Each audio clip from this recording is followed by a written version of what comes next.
Hi friends, welcome to my channel. ఎలా ఉన్నారండి? మేమైతే చాలా బాగున్నాం. ఈరోజు అయితే కర్రీ చేస్తున్నాను, చిక్కుడుకాయ కర్రీ. విలేజ్ స్టైల్లో ఎలా చేస్తారో చూపిస్తానండి. మా అమ్మగారు ఇంట్లో చేసేది కదా, మా భార్య కూడా చేస్తుంది అలాగే. ఆ విధంగా నేను చేసి చూపిస్తాను మీకోసం. మంట అయితే ఇంకా స్లోగా పెట్టుకొచ్చుకొని ఈ విధంగా కర్రీ అయితే తయారు చేద్దామండి.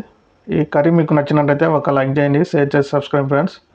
ఛానల్ చాలా దగ్గరలో గ్రో కావడానికి ఆస్కారం ఉందన్నమాట. మీరు కూడా మాకు సపోర్ట్ చేస్తే మేము మా ఫ్యామిలీలో మెంబర్గా అయిపోతారు. కాబట్టి సబ్స్క్రైబ్ చేయండి, లైక్ చేయండి. కర్రీ చేసుకునే విధానం చూపిస్తానండి. ఆయిల్ పోసుకుందాం.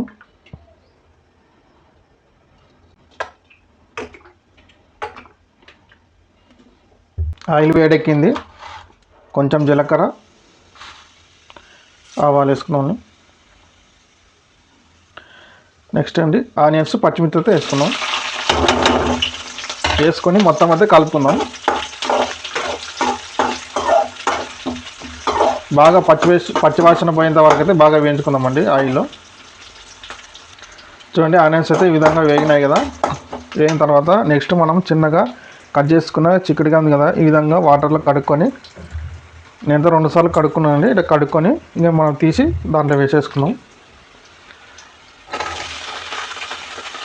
వేసినట్టునే మొత్తం కలుపుకుందామండి.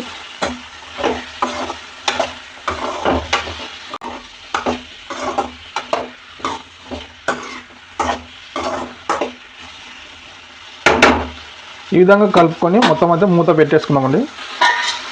మూత పెట్టేసుకున్న తర్వాత టమాటాలు అయితే చిన్నగా కట్ చేసుకుందాం. ఒకసారి మూత తీసుకొని చూసుకుందామండి.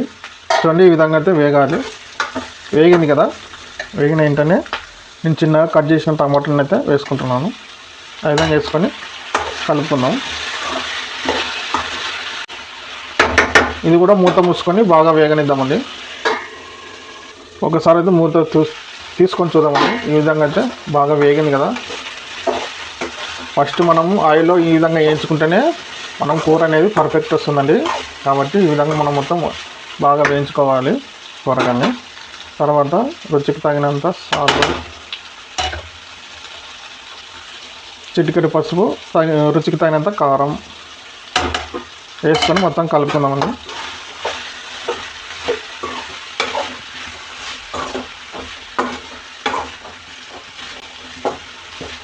చిక్కుడుకాయకి అంతా పట్టే విధంగా కలుపుకున్నాం.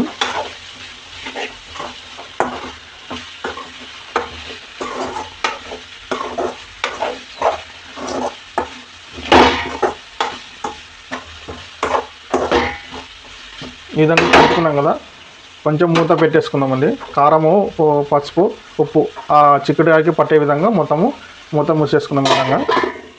ఇప్పుడు మూత తీసి చూసుకుందామండి. ఈ విధంగా అయితే మొత్తం కారం, పసుపు, ఉప్పు అయితే పట్టేసుకుంది కదా. నెక్స్ట్ అయితే నేను వాటర్ అయితే యాడ్ చేస్తున్నాను. చిక్కుడుకాయ మునిగేంత వరకు అయితే వాటర్ అయితే యాడ్ చేస్తున్నాను. ఇప్పుడు మనం ఉప్పు, కారం కానీ చూసుకొని వేసుకోవచ్చు. మనం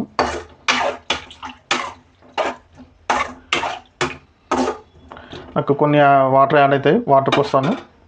ఈ విధంగా చిక్కుడుకాయ మునిగేంత వరకు అయితే వాటర్ పోసుకున్నాను కదా. పోసుకున్న తర్వాత దాన్ని కొత్తిమీర, పుదీనా,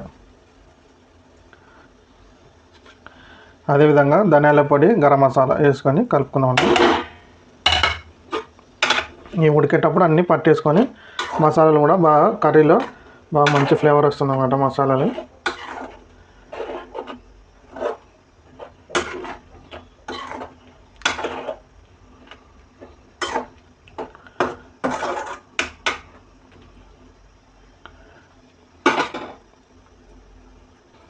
ఈ విధంగా మూత పెట్టేసి ఉడకబెట్టుకుందామండి కూరని.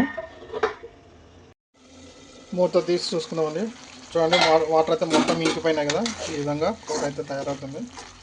బ్యాచిలర్స్కి అయితే ఈజీగా చేసుకోవచ్చు, ఎటువంటి మసాలా లేకుండా ఈ విధంగా చేసుకోవచ్చు అనమాట. వేడి వేడి అన్నంలో వేసుకొని తింటే సూపర్ ఉంటుందండి. స్టవ్ అయితే ఆఫ్ చేస్తాను. కర్రీ అయితే తయారైంది. వైట్ రైస్లో వేసుకొని తింటే సూపర్ ఉంటుంది అనమాట.